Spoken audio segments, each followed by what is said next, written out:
Bonjour à tous, bienvenue dans Bonjour chez vous pour continuer notre semaine spéciale finance. Et aujourd'hui, on aime moins parler de ça, mais c'est tellement important. Comment épargner intelligemment? On va tous prendre des notes en régie sur ce plateau. On est tous prêts à t'écouter. Toi, notre expert Jean-Claude. Bonjour, comment vas-tu Jean-Claude? Je vais bien, merci. Merci d'être encore avec nous aujourd'hui. C'est vraiment un privilège de t'avoir. Tu nous partages des richesses au fur et à mesure de ces journées. Et puis, on est vraiment bénis. Et on est challengés aussi parce qu'on se dit, bon, on a un potentiel d'amélioration dans la gestion de nos finances. Gloire à Dieu. Dans 6 mois, on fait tous un topo personnalité. Après le passage de Jean-Claude Chip à moi, voici ce qui a changé dans ma vie. Alors aujourd'hui, tu vas nous dire pourquoi épargner une partie de ses revenus dans la rubrique Conseil du coach. Oui, c'est très important de pouvoir... vous savez, Dieu met à disposition des ressources. Et ces ressources, elles ne sont pas inépuisées. C'est vrai que Dieu, il a l'or et l'argent, lui appartient, etc. Mais il va les libérer en fonction de comment nous les gérons, en fonction des projets qu'il nous met à cœur, en fonction de comment est-ce que finalement nous inscrivons dans le plan qu'il a pour nous sur la terre. Donc, ça veut dire qu'il faut bien gérer. Il faut bien gérer les ressources parce que pour nous, elles ne sont pas illimitées. Et donc, ce qu'il nous donne, il nous attend au tournant. Donc, nous allons regarder comment y arriver. Excellent, merci. Écoute, on a déjà hâte de t'écouter. Mais vous allez devoir nous écouter un petit peu, nous aussi. Ça aurait dû être une émission Conseil du coach du début à la fin. Maintenant, on a des belles choses à vous partager aussi. En tout cas, Aurélie, j'en suis convaincue, puisque c'est toi qui vas faire la pensée du jour.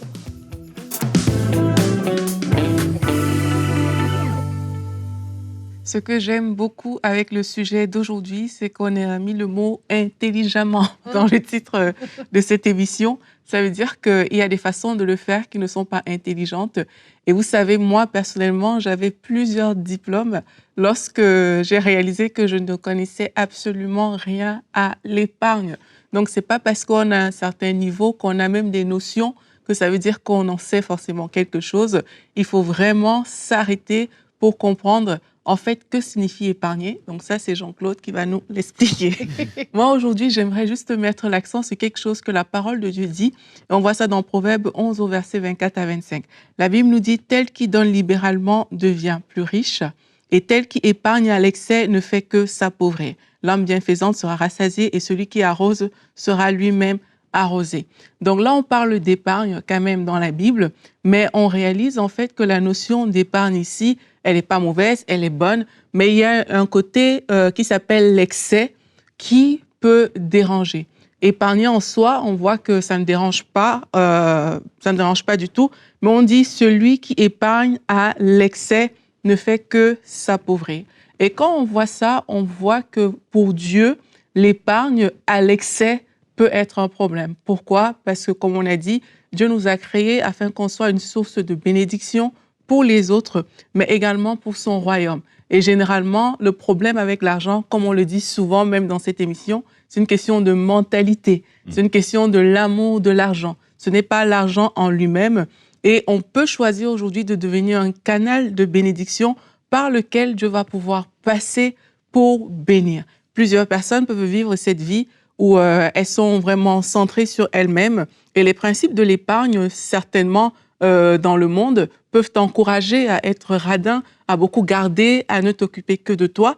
Mais quand on regarde à la parole de Dieu, le principe ici t'encourage à donner libéralement. La Bible nous parle dans plusieurs versets bibliques. Par exemple, dans 2 Corinthiens 9 au verset 6, Dieu peut vous combler de toutes sortes de grâces, afin que possédant toujours en toutes choses de quoi satisfaire à tous vos besoins, vous ayez encore en abondance pour toute bonne œuvre. Selon qu'il est écrit, il fait des largesses, il a donné aux indigents, etc. Mais ici, c'est que l'argent qu'on reçoit, en fait, Dieu a prévu que ça satisfasse à nos besoins, mais il a également prévu qu'on ait encore pour satisfaire, pour aider d'autres par rapport à leurs besoins. Donc, si on a notre argent et qu'on ne considère jamais l'autre, on ne considère jamais le royaume de Dieu. Ça veut dire que quelque part, il y a un problème. Et j'aimerais conclure en disant que le principe de la fidélité s'applique aussi au niveau de l'épargne. La Bible dit que celui qui est fidèle dans les moindres choses l'est aussi dans de plus grandes. En fait, si on n'est pas capable d'appliquer des principes divins sur des domaines tels que l'épargne, la libéralité, eh bien, ça veut dire que quelque part, on a manqué de fidélité dans ces domaines-là et on aura du mal à atteindre des paliers supérieurs. Donc, épargnons, mais faisons-le sur la base des principes du royaume de Dieu. Amen. Merci Aurélie pour cette pensée bien équilibrée, parce qu'il faut de l'équilibre. Quand on parle d'épargne, il faut de l'équilibre parce qu'il est nécessaire d'épargner. D'ailleurs, tu en as parlé un petit peu hier dans la rubrique et on va surtout en parler tout de suite. Mais la façon d'épargner, la mentalité derrière l'épargne, comment on épargne et qu'est-ce qu'on fait de notre épargne, c'est là que c'est important. Il ne s'agit pas simplement de mettre des sous de côté. Il y en a qui se mettaient même des valises sous leur matelas. Il y en a qui conservaient. Et à leur mort, on trouvait des liasses et des liasses de billets. Mais cet argent n'a servi à rien finalement. Il a dormi sous ton lit toute ta vie. Et certains même avaient vécu dans une extrême pauvreté. Il y a une façon d'épargner qui est bonne et il y a une façon qui est mauvaise. Et la Bible nous parle de l'épargne. Proverbe 11, 24, c'est un verset qui est quand même bien connu sur le sujet.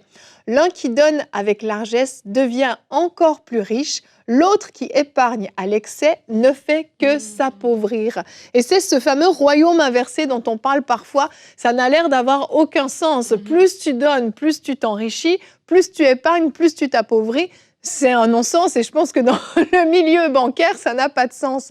Mais en fait, c'est la mentalité du royaume qui démontre en fait une bonne façon d'épargner. Tu épargnes dans le but de pouvoir investir, de pouvoir bénir, de pouvoir financer le royaume, de pouvoir donner à ceux qui sont dans le besoin, de pouvoir être une source de bénédiction. Et quand tu as la bonne mentalité, cette épargne ne devient plus une épargne à l'excès, elle devient une épargne intelligente. Et là, je vous rassure, tu ne t'appauvris pas quand tu épargnes de cette façon-là. Bien au contraire, je pense que tu es d'accord avec ça, Jean-Claude. Oui, vous savez, la clé se trouve dans l'application des principes de Dieu. Oui. Moi, je suis chrétien. Dieu dit, dans le verset, il dit « N'épargne pas à l'excès ». En fait, ne garde pas pour toi. C'est ça. C'est ça que ça veut dire. Donc, parce que la première partie du verset dit soit celui qui exerce la libéralité. Donc, il faut donner. Et tout ce qu'on fait en entrepreneuriat, tout ce qu'on fait en investissement, c'est pour devenir riche pour Dieu. Amen. Riche pour Dieu, c'est qui? C'est créateur d'emplois. Ça veut dire que je résous un problème que Dieu a identifié sur la terre. Ça veut dire que, EMCI a besoin de financement. Ben, je deviens partenaire. Ça veut dire que la richesse que Dieu me donne m'accorde la libéralité afin de participer, etc. Il y a quelqu'un à côté de moi qui n'a pas mangé. Je ne peux pas garder sous le prétexte d'épargner alors que mon voisin n'a pas mangé ou que ma voisine n'a pas envoyé ses enfants à l'école. Donc, nous sommes chrétiens et le cœur de Dieu veut que nous soyons sensibles à ces choses-là. Donc, c'est en ces conditions-là que nous allons, Dieu va augmenter, donc nous allons devenir riches et encore riches. Et plus on devient riche, plus on donne encore, et plus Dieu bénit encore. Et là, on est dans le plan divin. C'est ça. Ouais. C'est aussi reconnaître quelque part que c'est Dieu notre pourvoyeur. Amen. Parce que quand on épargne à l'excès, c'est comme si on a mis tout notre espoir dans cet argent finalement qu'on est en train d'épargner. Mais la réalité, c'est que l'argent, ça va, ça vient, comme on dit. C'est vraiment Dieu qui est le pourvoyeur et c'est sur lui qu'on doit mettre notre espérance. C'est pour ça que si Dieu nous dit que, en fait, par rapport à son royaume à lui, c'est donner libéralement, c'est l'économie du royaume de Dieu, c'est de donner libéralement, ben, on doit pouvoir se dire, mais je veux le faire parce que de toute façon, c'est lui le pourvoyeur. C'est lui vraiment qui me donne ce que j'ai. Et quand on le dit, on le croit vraiment. C'est vraiment Dieu qui nous donne le souffle de vie pour travailler, la force pour se réveiller chaque jour. Ça vient de Dieu. Et quand on le reconnaît, ben, on choisit en fait de faire de lui notre maître, notre priorité et la façon dont il va nous dire de diriger nos finances, mais c'est de cette manière-là qu'on va pouvoir le faire.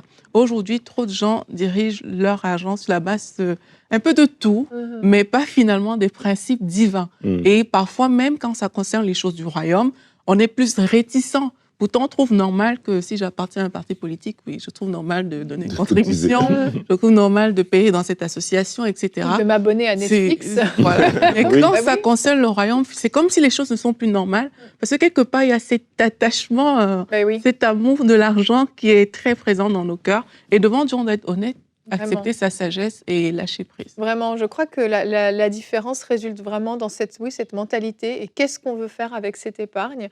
Est-ce que j'ai besoin d'une plus grosse voiture ? Est-ce que j'ai besoin d'habits plus luxueux, d'une maison plus grande, juste pour satisfaire un espèce d'ego que j'aurais ? Ou est-ce que j'ai mes intérêts qui sont sur les intérêts de Dieu ? Et c'est effectivement, quand notre cœur est aligné avec les intérêts de Dieu, notre épargne ne sera pas vaine, notre épargne va être fructueuse, et puis surtout, elle va faire la différence. On se rappelle qu'on est sur cette terre pour peu de temps. Et laisser notre empreinte sur cette terre, c'est pas laisser un gros compte bancaire garni, c'est avoir laissé la possibilité au royaume de Dieu de vivre une expansion, de grandir encore plus. Et j'aimerais vous partager un commentaire d'une partenaire qui nous a écrit, et le peu qu'elle a, elle a choisi de l'investir justement. Il s'agit de Noblesse qui nous écrit du Congo-Brazza. Elle commence en disant « Vous faites le meilleur travail du monde ». Je ne peux que dire amen. Elle dit qu'elle a connu le site enseigne-moi.com à l'époque lorsqu'elle était seule dans sa chambre d'étudiante au Maroc. Et elle a toujours voulu bénir cette œuvre qui l'a tant bénie. Elle dit « J'ai vu l'histoire des partenaires s'écrire sans moi, mais j'étais au chômage. » Donc, elle aurait voulu participer, mais elle ne pouvait pas. Dans mon cœur, j'ai vraiment voulu et prié pour qu'un jour, je puisse bénir cette œuvre pour que tous viennent à Christ. Aujourd'hui, je travaille et Dieu m'a béni. C'est mon tour. Elle a vraiment compris que Dieu l'a bénie, que Dieu a ouvert les portes du travail pour lui, les portes des finances pour elle, et que c'était son tour de pouvoir bénir. Elle s'est souvenue de cette prière qu'elle avait faite à Dieu. Dieu a répondu et elle a choisi d'investir dans le royaume de Dieu. Et j'ai trouvé que ce commentaire était très beau, très touchant. Merci beaucoup, Noblesse, pour votre soutien. Et si vous aussi, vous avez à cœur de pouvoir devenir ces semeurs comme Noblesse, eh bien, vous pouvez aller sur emcitv.com/20 000 pour vous aussi devenir un partenaire mensuel pour donner chaque mois pour cette œuvre qu'est EMCI TV. Et on va continuer avec toi, Jean-Claude. Oui, tu voulais... Avant ça, je voulais ajouter que abonne-toi. Hein? C'est pour la bonne cause. Amen. Parce que là, quand ta carte est débitée tous les mois par Netflix, qu'est-ce que tu tires à part du divertissement? Mais là, en devenant partenaire parmi les 20 000, tu permets à Dieu d'accomplir sa mission en cette époque, dans ce secteur de la vie. Donc, ça veut dire je deviens partenaire avec Dieu. Quoi de plus normal de pouvoir obéir ainsi à l'appel de Dieu? N'écoute pas la voix de ton cœur qui dit « oui, j'ai trop donné ». Non, donne encore. C'est pour ça que Dieu te donne. Il te donne pour que tu donnes. Il te donne pour que tu donnes. Voilà, le trade-off, il est là. Amen, amen. Merci beaucoup, Jean-Claude. Amen. Alors, on va enchaîner. On va voir, c'est ça, qu'est-ce que l'épargne? Pourquoi faut-il épargner avec notre rubrique Conseil du coach?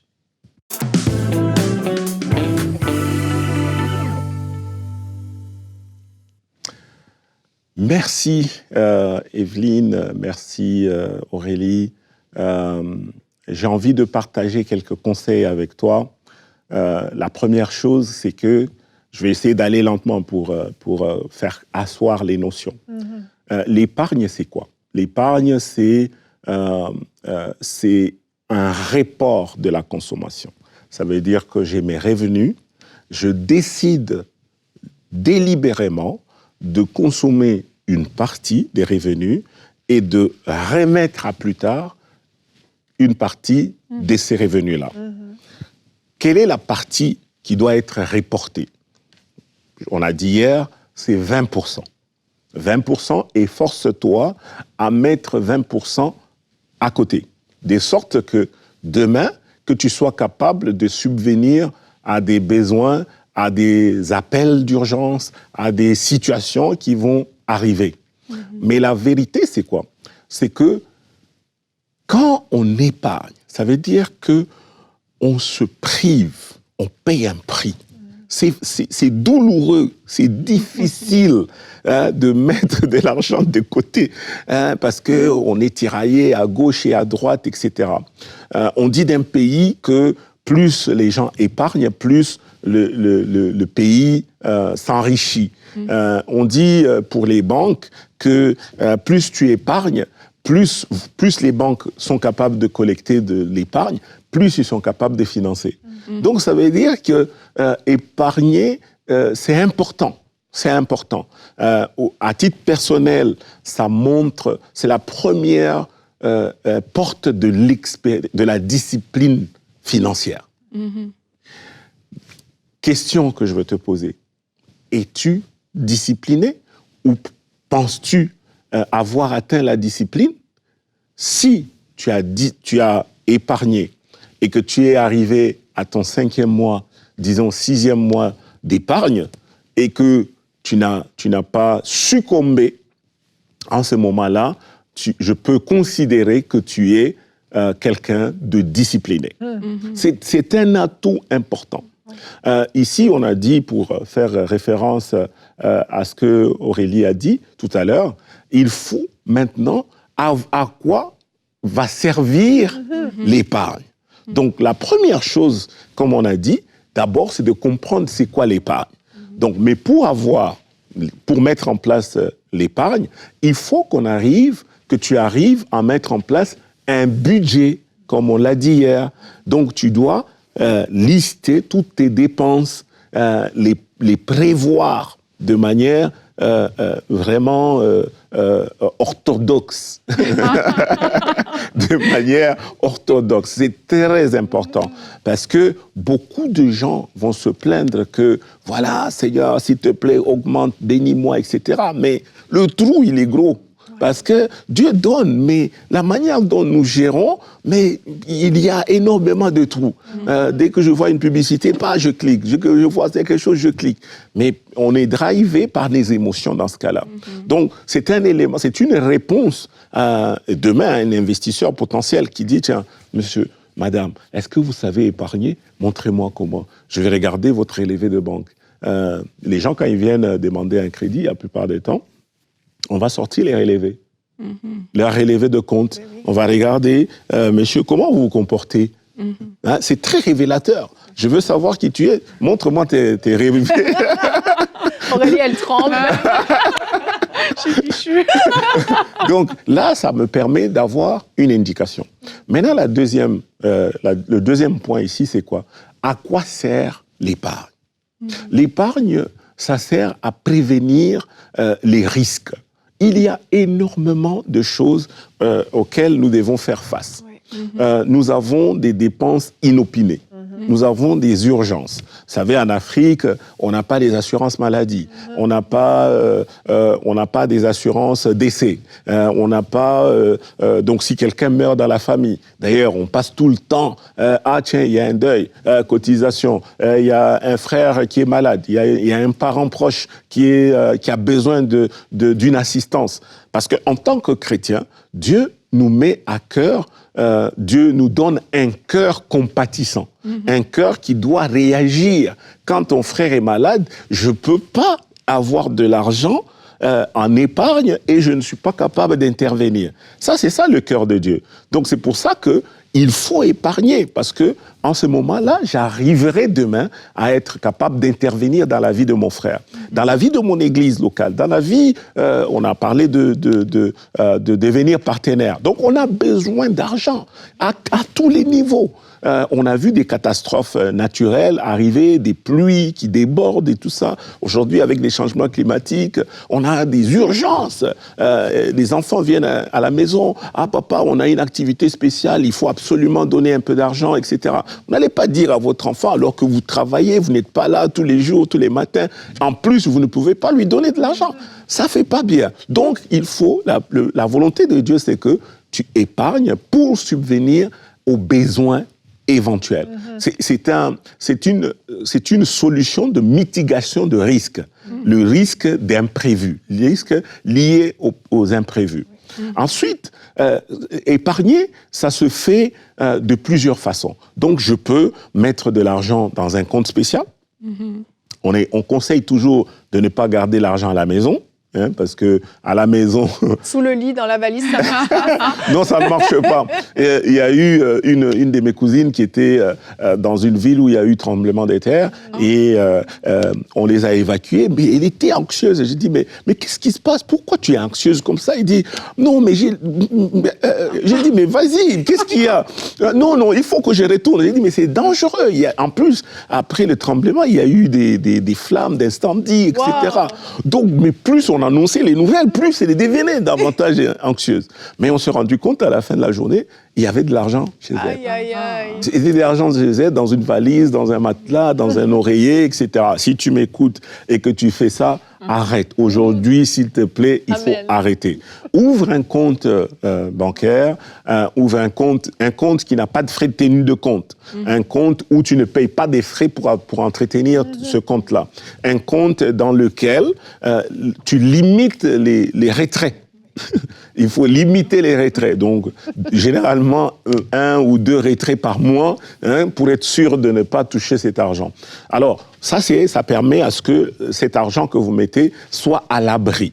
En général, négocie aussi un taux d'intérêt créditeur sur ce compte-là. Donc, va voir ton conseiller. Si ton compte ne te rapporte rien, va voir. Même si c'est 0,5%, même si c'est 1% l'année, c'est pas grave. Mais va voir ton conseiller. Dis-lui, j'ai besoin d'avoir un compte rémunéré. OK? Maintenant, pourquoi est-ce qu'on épargne?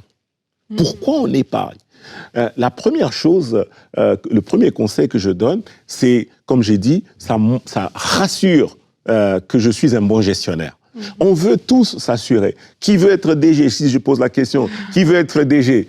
Tout le monde va lever la main, n'est-ce pas? Si vous nous suivez sur les réseaux sociaux, mettez le commentaire mettez le pouce, lève la main. Je veux voir que tu as envie d'être DG. Mais pour être DG, une des choses qu'on va te demander, c'est d'être bon gestionnaire. Comment tu veux gérer? Tu peux prétendre gérer les biens d'autrui, mais les tiens, tu n'arrives pas. Il y a un problème. Il y a un problème. Donc, c'est la preuve, c'est l'exercice au quotidien. Tu veux être DG? Si tu me suis, alors apprends à épargner. Ça montre que tu es capable d'avoir des dépenses contrôlées. Ça, c'est la première chose. La deuxième chose, c'est que l'épargne doit servir de levier financier. J'ai épargné pendant 1 an, pendant 6 mois, pendant 8 mois. J'ai besoin de financer un projet. Et donc, je peux aller chez mon banquier, je lui dis, tiens, sur la base de mon épargne, sur la garantie que constitue mon épargne, je peux lever des fonds. Je peux démarrer une activité. Je suis une maman qui vend au marché. J'ai une table. J'ai besoin d'avoir une deuxième table demain. Mais comment je vais financer l'expansion? Comment je vais financer l'accroissement? Parce que si j'ai 1 table, 2 tables, 3 tables, ça veut dire que j'ai créé de l'emploi. Là, je suis donc riche pour Dieu. Commence à accomplir le plan de Dieu. Donc, de pouvoir créer de l'emploi pour les autres. Deuxième chose, c'est que si j'arrive à épargner, donc je peux montrer au banquier, je peux montrer à la microfinance, je peux montrer au prêteur que, voilà, sur la base de mes $1000, de mes 2000 euros d'épargne, je peux lever jusqu'à 2, 3, 4 fois, 5 fois sans besoin d'avoir une garantie supplémentaire. Donc, l'épargne sert également à montrer qu'on a compris, c'est un facteur d'inclusion financière. C'est une résultante d'inclusion financière. Ça veut dire que je suis éduqué financièrement, je sais que je dois avoir un compte, parce qu'à partir d'aujourd'hui, quel que soit le pays où tu es, tu dois ouvrir ton compte. On a dit ça, n'est-ce pas? D'accord. Alors, à partir de ce moment-là, donc, je participe à l'inclusion financière. Un des moyens, un des blocages dans le financement des projets des gens, c'est que les gens n'ont pas la capacité d'épargner. Donc, n'ont pas la culture, la connaissance financière suffisante. Donc, du coup, l'accès au financement est hypothétique. Maintenant, troisième conseil, toujours dans pourquoi il faut épargner, ça devient un levier financier. j'ai épargné, j'ai acheté un appartement. Dès que j'ai acheté un appartement, je commence à rembourser. Donc, je bénéficie de la plus-value de mon achat et puis je bénéficie de la plus-value de mon investissement. Il y a deux éléments dans le rendement quand on achète un appartement, un bien immobilier. Maintenant, ne t'arrête pas là. Vas-y maintenant utiliser le remboursement, c'est-à-dire la valeur, la partie du bien qui est libre de toute dette pour lever des fonds afin d'investir dans notre projet. Donc, j'ai investi dans un appartement, j'ai payé, admettons que l'appartement coûtait 50 000, bon, j'ai payé 5 000, mais les 5 000 que j'ai remboursés, ben ces 5 000-là, je peux les réutiliser dans un autre projet qui va me générer de la valeur, qui va me générer du rendement. Donc, imaginez maintenant si j'arrive à faire premier projet, deuxième projet, troisième projet, quatrième projet, là, je deviens riche pour Dieu. Je m'inscris royalement dans un processus d'accumulation de richesses pour Dieu. Donc, ça veut dire que je deviens partenaire. Dans l'Église, on a besoin de financement dans un projet, etc. Je peux intervenir sans problème parce que je dégage des excédents dans mes finances personnelles. Donc, c'est ça à quoi ça sert d'investir. Donc, pour résumer, épargner, c'est mettre de côté, c'est un report de la consommation. Épargner me sert à pouvoir dérisquer, sécuriser et prévenir les risques financiers liés à la famille. Parce que si je n'ai pas épargné, que je tombe malade ou quelqu'un dans ma famille et que je n'ai pas les assurances qui vont avec, ben, ça veut dire que je suis obligé d'aller emprunter. Et donc, rappelez-vous, j'ai dit, si vous empruntez pour dépenser, vous vous appauvrissez. Donc, tu t'appauvris quand tu empruntes pour dépenser. Donc, il faut emprunter pour investir. Tel est le plan de Dieu dans notre vie. Troisième et dernière chose, c'est donc si je suis capable de lever des fonds sur la base des épargne, investissement. Épargne, investissement. Et donc, en une période de 10 ans, si on est méticuleux, on peut devenir vraiment, vraiment riche pour Dieu. Merci beaucoup, Jean-Claude. Super conseil, franchement. On n'a plus qu'à mettre en pratique. Ouais, je vais faire ça de manière orthodoxe. J'ai retenu. Excellent, vraiment. Non, mais pour de vrai, c'est tellement, tellement important. J'espère que vous allez mettre ces conseils en pratique. C'est une grâce d'avoir Jean-Claude Chipama en personne qui nous apprend toutes ces choses. Vraiment, c'est un privilège. Et demain, tu seras encore avec nous. On vous encourage à devenir un investisseur. Demain, on parle investissement. Et on aura notre rubrique Une question, une réponse. Alors, exceptionnellement, ce sera 2 questions, 2 réponses, puisque Jean-Claude répondra à la question « Comment réussir à ne plus s'inquiéter pour ses finances ?» et Frank répondra à la question « Que signifie chercher premièrement le royaume et la justice de Dieu ?» Alors, à demain. Merci d'avoir été avec nous et bonjour chez vous.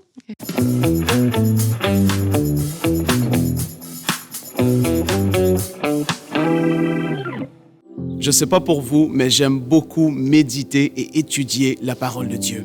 Et jusqu'à présent, je l'ai fait à travers de différents commentaires bibliques dans des livres. Mais maintenant, pour la toute première fois, de manière entièrement gratuite, les commentaires bibliques Esprit et Vie seront disponibles dans l'application Ma Bible. Mais non seulement pour les adultes, mais aussi pour les enfants. Dans Ma Bible Junior, il y aura les commentaires Esprit et Vie Junior. Ça va être énorme. C'est extraordinaire de pouvoir méditer la parole avec des commentaires écrits de qualité qui ont fait leur nom. Leur réputation est déjà bien établie et c'est dans Ma Bible de manière gratuite. Donc alors aujourd'hui, on a besoin de votre aide. On veut vous remercier, vous tous qui faites partie de la famille des partenaires, mais à vous tous aujourd'hui qui voyez cette vidéo, je vous encourage à vous joindre à cette grande famille qui soutient EMCI et tous ses différents projets. Alors aujourd'hui, faites ce pas et rejoignez la famille des partenaires mensuels d'EMCI. Dès maintenant, faites partie des 20 000 partenaires mensuels qui porteront la vision d'EMCI et qui l'amèneront encore plus loin. Pour faire votre don, rendez-vous sur emcitv.com/20 000.